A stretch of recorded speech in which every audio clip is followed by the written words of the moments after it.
দক্ষিণ পূর্ব এশিয়ার আধ্যাত্মিক জনপদ ফটিকছড়ি মাইজভান্ডার দরবার শরীফের বনগাউসিয়া রহমান মঞ্জিলের সাজ্জাদা আনশীল আওলাদে রসুল সাল্লাল্লাহু আলাইহি ওয়াসাল্লাম হযরত মাওলানা শাহ সুফি সৈয়দ সদরুল উল্লাহ আল হাসানী মাইজভান্ডারী ইন্তেকাল করেছেন।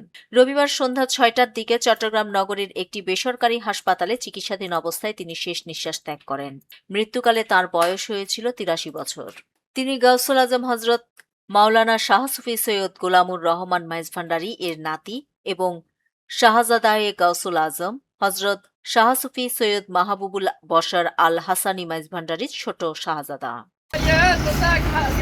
আধ্যাত্মিক সাধনার পাশাপাশি তিনি ফটিকছড়ির রোসাংগিরি ইউনিয়ন পরিষদের সাবেক চেয়ারম্যান এবং উপজেলা ইউপি চেয়ারম্যান সমিতির সাবেক সভাপতির দায়িত্ব পালন করেন। সোমবার বাদ এশা মাইজভান্ডার দরবার শরীফের শাহী ময়দানে তাঁর নামাজে জানাজা অনুষ্ঠিত হবে।